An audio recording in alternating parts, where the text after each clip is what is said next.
കഴിഞ്ഞ ദിവസം മാധ്യമങ്ങളിൽ വന്ന വാർത്തയാണ് ജൻവിശ്വാസ് ഭേദഗതി ബിൽ ലോക്സഭ പാസാക്കിയെന്നുള്ളത്. എന്താണ് ജൻവിശ്വാസ് ഭേദഗതി ബില്ലെന്നും എന്തൊക്കെ മാറ്റങ്ങളാണ് ഈ ബിൽ പാസാക്കിയതിലൂടെ രാജ്യത്ത് സംഭവിക്കുന്നതെന്നുമാണ് ഇനി അറിയേണ്ടത്. എന്താണ് ലോക്സഭ പാസാക്കിയ ബില്ലെന്ന് നോക്കാം. ചെറുകിട നിയമലംഘനങ്ങളെ ക്രിമിനൽ കുറ്റകൃത്യങ്ങളിൽ നിന്ന് ഒഴിവാക്കുന്നതും ശിക്ഷ ലഘൂകരിക്കുന്നതും ഉൾപ്പെടെ 79 കേന്ദ്ര നിയമങ്ങളിൽ 784 ഭേദഗതികൾ വരുത്തിക്കൊണ്ടുള്ള ബില്ലാണ് ജൻവിശ്വാസ് ഭേദഗതി ബിൽ. 784 ഭേദഗതികളാണ് പുതിയ ബില്ലിലൂടെ കേന്ദ്രം കൊണ്ടുവന്നിരിക്കുന്നത്. ഇതിൽ 717 എണ്ണവും വ്യാപാര സൗകര്യം വർദ്ധിപ്പിക്കാനും 67 എണ്ണം ജനജീവിതം മെച്ചപ്പെടുത്താനുമാണ് കുറ്റവിമുക്തമാക്കുന്നത്.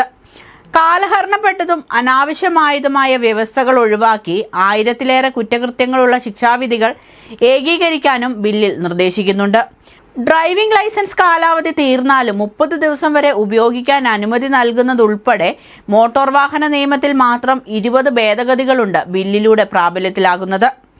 ജൻവിശ്വാസ് ഭേദഗതിയിലൂടെ ജനങ്ങൾക്ക് നീതി ലഭ്യമാക്കുന്നതിനൊപ്പം സൂക്ഷ്മ, ചെറുകിട, ഇടത്തരം വ്യവസായ സംരംഭങ്ങളെ സഹായിക്കാൻ കൂടിയാണ് കേന്ദ്രം ലക്ഷ്യമിടുന്നതെന്നാണ് വാണിജ്യമന്ത്രി പീയൂഷ് ഗോയൽ പറയുന്നത്.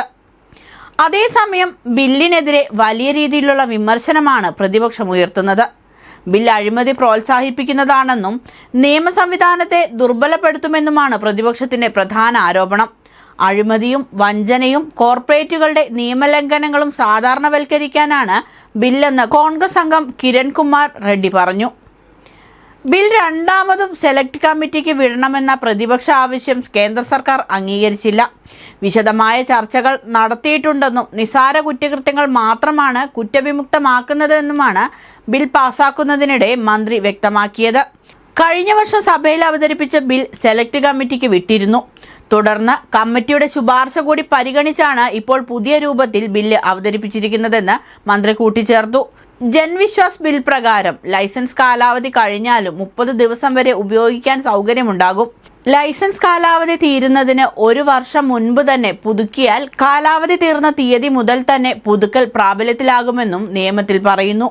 കൂടാതെ വാഹനമിടിച്ചുണ്ടാകുന്ന അപകടം അറിയിക്കാതിരുന്നാൽ ജയിൽ ശിക്ഷയും 25,000 രൂപ മുതൽ 5 ലക്ഷം രൂപ വരെ പിഴയുമാണ് ഉണ്ടായിരുന്നത്. ഈ നിയമത്തിലും മാറ്റം വരുത്തിയിട്ടുണ്ട്.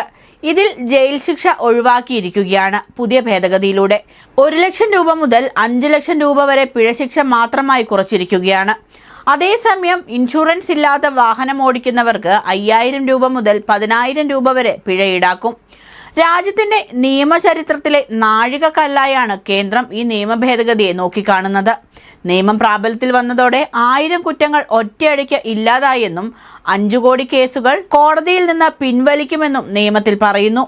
ജനങ്ങളെ വിശ്വസിക്കുക എന്ന നിർദ്ദേശം നരേന്ദ്രമോദി പ്രധാനമന്ത്രിയായി അധികാരത്തിൽ വന്നപ്പോൾ കൊണ്ടുവന്നിരുന്നു.